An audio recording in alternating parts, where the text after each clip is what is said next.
ನಮ್ ಗುರು ಯಾವ್ದೋ laptop ಕತ್ಕೊಂಡ್ ಬಂದ್ಬಿಟ್ಟವನೆ guys. ನಮಸ್ಕಾರ ಗುರು ಎಲ್ಲರಿಗೂ. ಬೆಳಗ್ಗೆ ಎದ್ದು ಸ್ನಾನ ಮಾಡಿ ಮಸ್ತಾಗಿ ರೆಡಿಯಾಗಿ ನಮ್ಮ ಬೇಬಿನ ಒಂದು ರೌಂಡ್ ಕೋಲ್ಡ್ ಸ್ಟಾರ್ಟ್ ಮಾಡೋಣ ಅಂತ ಬಂದೆ.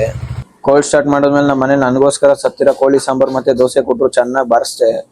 ಆಯ್ತು, ಆಮೇಲೆ ಚೆನ್ನಾಗಿ ಮೇಯ್ದ್ಬಿಟ್ಟು ಆಮೇಲೆ ಟೈಮ್ ಆಯ್ತು ಅಂತ ಗಾಡಿ ಎತ್ಕೊಂಡು ಕಾಲೇಜ್ ಕಡೆಗೆ ಹೊರಟೆ. A few moments later. ಎಲ್ಲ ಕಷ್ಟಪಟ್ಟು ಕ್ರಿಕೆಟ್ ಆಡ್ಬಿಟ್ಟು ಫೋಟೋಗಳು ತಗೊಂಡ್ರೆ ಇವನು ಕ್ರಿಕೆಟ್ ಟೀಮಲ್ಲಿ ಇಲ್ಲ ಅಂದ್ರೆ ಓಸಿಯಾಗಿ ಫೋಟೋಗಳು ಹೊಡ್ಕೊತ. ದೇವ್ರು ನಿನ್ಗೆ ಒಳ್ಳೇದು ಮಾಡ್ತದ, ನಿನ್ ಜನ್ಮಕ್ಕೆ ಹೋಗೋ. ನಮ್ಮ ಮಚ್ಚ ಬ್ಲ್ಯಾಕ್ ಡ್ರ್ಯಾಗನ್ ಮೇಲೆ ಯಾರ್ದೋ ಕಣ್ ಬಿದ್ಬಿಟ್ಟೈತೆ ಗುರು. ಪಾಪ 3 ದಿವಸದಿಂದ ಹುಷಾರಿಲ್ಲ. ದಿನ ಡಾಕ್ಟರ್ ಕೈ ಚುಚ್ಕೋತಾನೆ ಅವನೇ.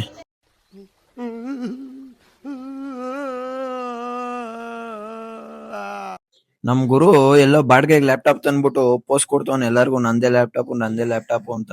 ಪಾಪ ಅವನೇನ್ ಕಳ್ಳ ಅಲ್ಲ, ಬಾಡಿಗೆಗೆ ತಗೊಂಬಂದವನೆ. ನನಗೆ ಎಷ್ಟು ಚೀಪ್ ಅನಿಸ್ಬಿಡ್ತು ಅಂದ್ರೆ, ಥೋ ನಿಮ್ಮ ಈ ತರದೆಲ್ಲ ಇದಾರೆ ಜನ. ನಮ್ ಕಾಲೇಜಲ್ಲಿ ನಾನೊಂದ್ಸರಿ ಪಂಚಿಂಗ್ ಟ್ರೈ ಮಾಡೋಣ ಅಂತ ಹೋದ್ರೆ ನಮ್ ಕಾಲೇಜ್ ಉಗ್ದೆ ಕಳ್ಸ್ಬಿಡ್ತು, ಪರ್ಸನ್ ನಾಟ್ ರಿಜಿಸ್ಟರ್ಡ್ ಅಂತ. ಕಾಲೇಜಿಂದ ಮನೆಗೆ ಬಂದು ಮತ್ತೆ ಚಿಕನ್ ಸಾರು ದೋಸೆ ಬಾರಿಸ್ಕೊಂಡು ಕೆಲ್ಸದ ಕಡೆ ಹೊಂಟೆ ಗುರು. ಮಸ್ತಾಗಿ ಬಾರಿಸ್ಕೊಂಡು ಕೆಲ್ಸಕ್ಕೆ ಟೈಮ್ ಆಯ್ತು ಅಂತ ಕೆಲ್ಸದ ಕಡೆ ಹೊರಟೆ.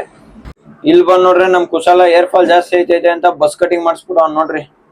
ಆಮೇಲೆ ಬಂದು ಟೈಮ್ ಆಯ್ತು ಅಂತ ಸಿಸ್ಟಮ್ ಲಾಗಿನ್ ಮಾಡ್ಕೊಂಡು ಕುತ್ಕೊಂಡೆ. ಸರಿ ಗಾಯ್ಸ್, ನೆಕ್ಸ್ಟ್ ವಿಡಿಯೋದಲ್ಲಿ ಸಿಗೋಣ. Tata bye bye, take care. ಹಂಗೆ ಫಾಲೋನು ಮಾಡಿ ಗಾಯ್ಸ್. ಬಡವ್ರ ಮಕ್ಕಳು ಬೆಳಿಬೇಕು.